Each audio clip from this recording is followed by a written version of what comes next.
Hi, I'm Mia, and I never imagined my own family could betray me like this. While I was stuck in a hospital bed, fighting through pain and exhaustion, my brother forged my signature and sold my car, the one thing I'd worked so hard to earn.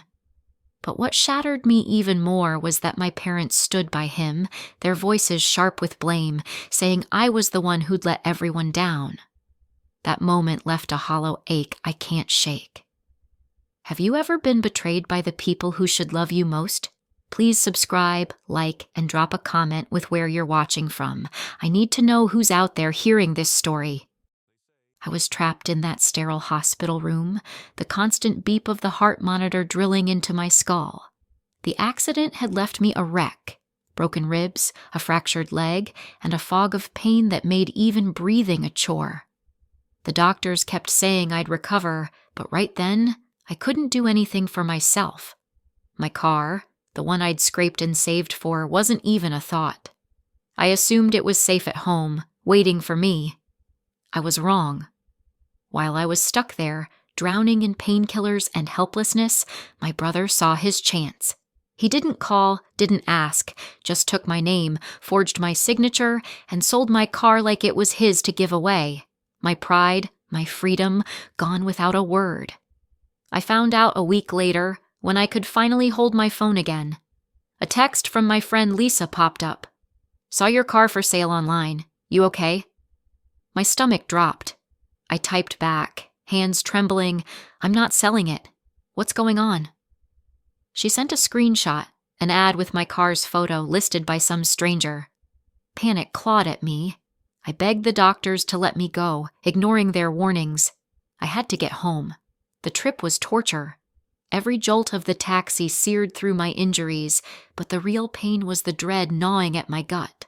When I stumbled into the house, my brother was sprawled on the couch, smirking. "Where's my car?" I demanded. He didn't even flinch. "Sold it," he said, like it was nothing. "You weren't using it." I stared, voice breaking. "You forged my signature?" He shrugged. "Had to be done." Then my parents walked in. "What's the yelling about?" Mom snapped. I turned to them, desperate. "He sold my car!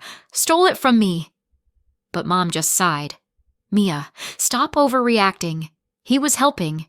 You're too irresponsible to handle things." Dad nodded. "You're making a mess again. Be grateful he stepped up." Grateful? I choked on the word. "He broke the law!" I shouted. Mom rolled her eyes. "It's just a car. You're the one causing trouble." Their words hit like fists. My brother, the thief, stood there grinning, their golden boy. Me? The burden, the screw-up? I limped away, their cold stares burning my back. Alone in my room, the betrayal sank in, sharp, bitter, suffocating. My family had chosen him over me, and I'd never felt so abandoned. I couldn't let them get away with this.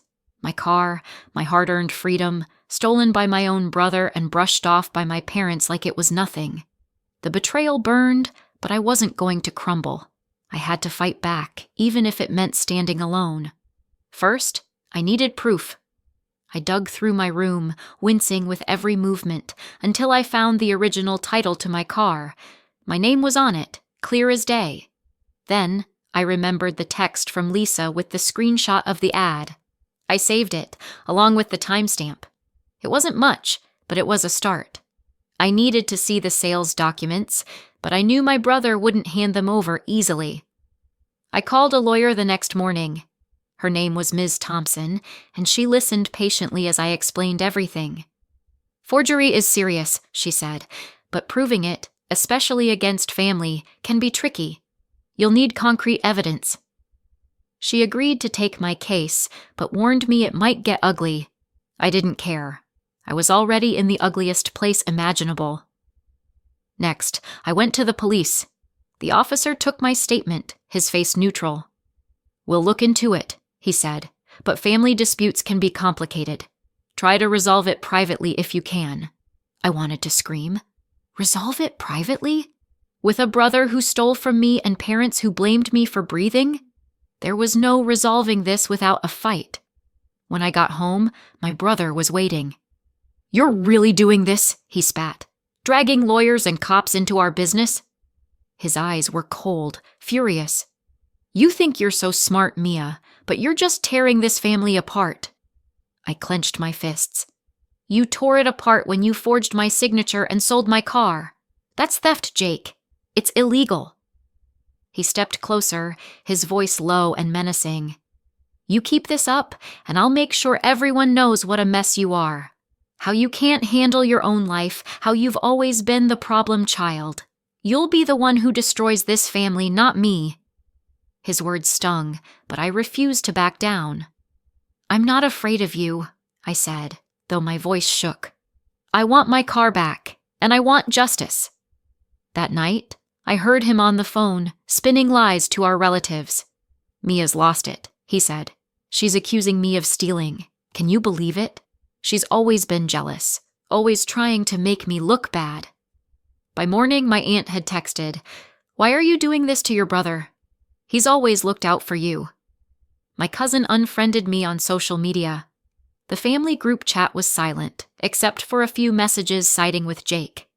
Then my parents called me into the living room. This has to stop, Dad said, his face stern. You're causing too much trouble. Jake was just trying to help while you were in the hospital. Help? I choked. By selling my car without asking? By forging my signature? Mom sighed.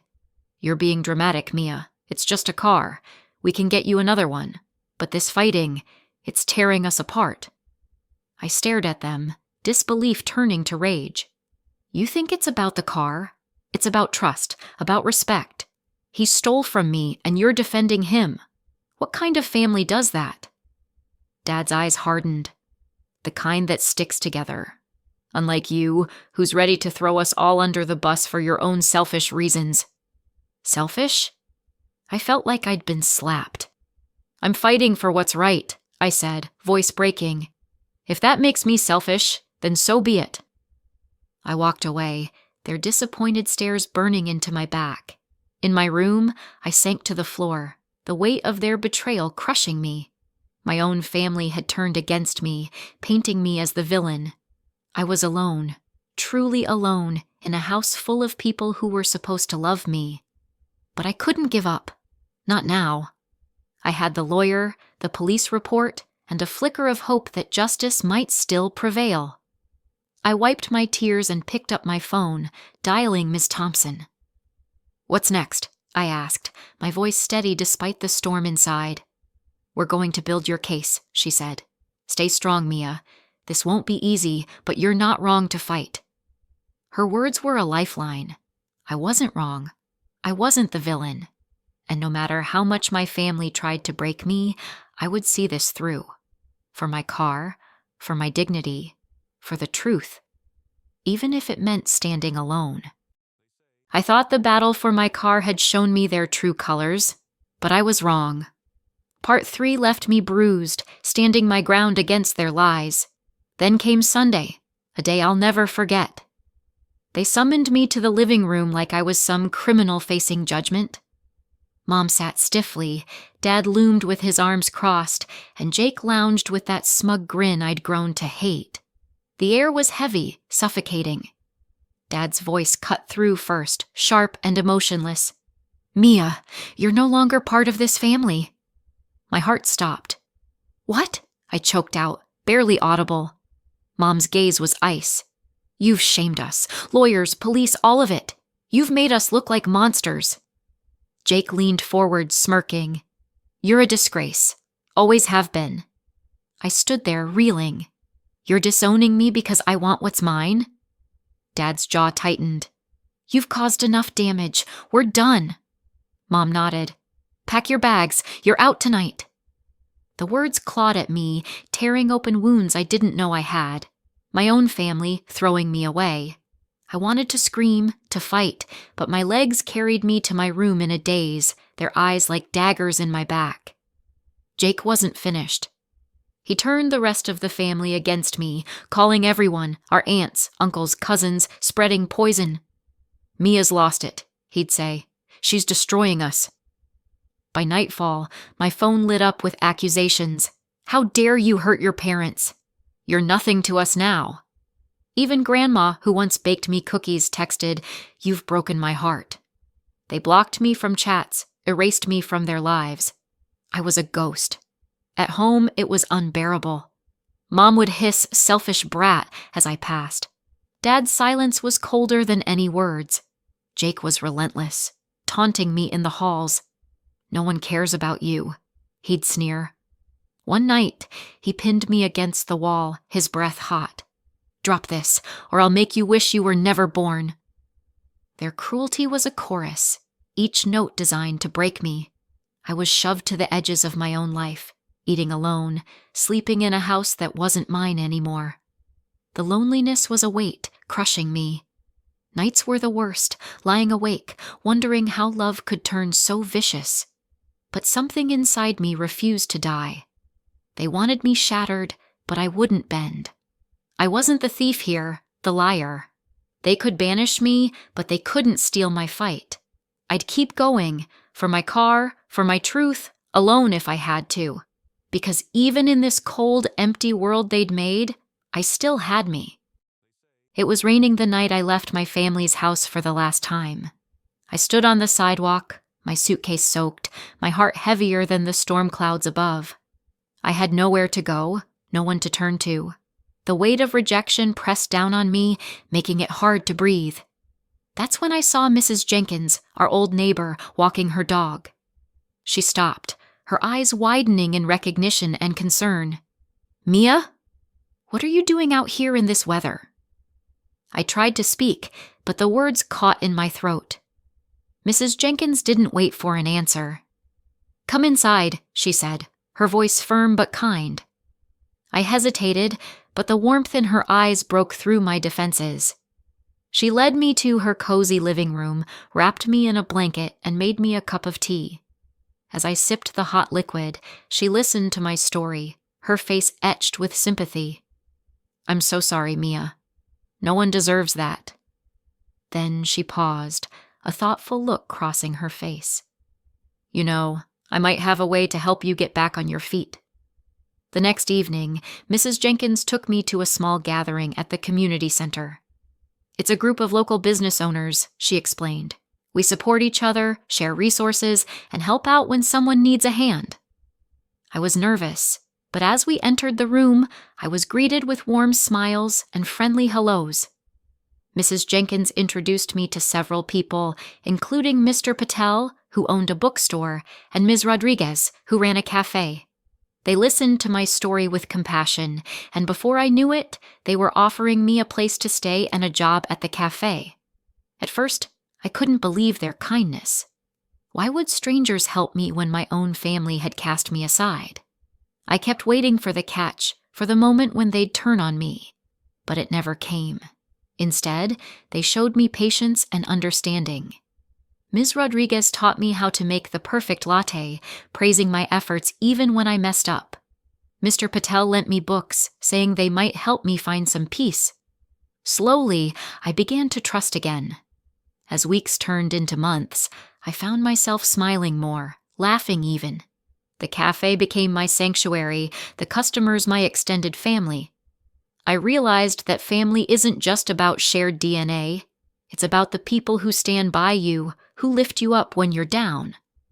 My biological family had abandoned me, but these strangers had become my chosen family. They gave me the strength to heal, to move forward. Looking back, I understood that blood doesn't define family.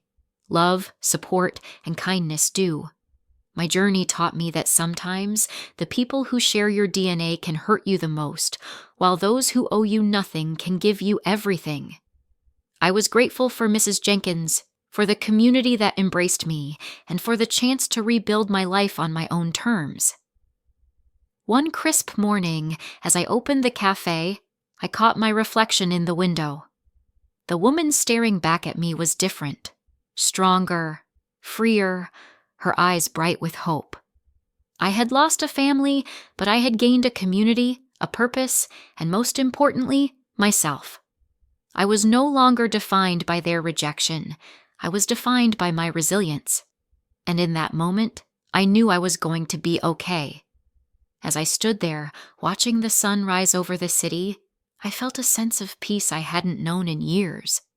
I was free. Free from the toxic ties that had bound me, free to forge my own path. And though the road ahead was uncertain, I was ready to face it, armed with the knowledge that I was stronger than I ever imagined.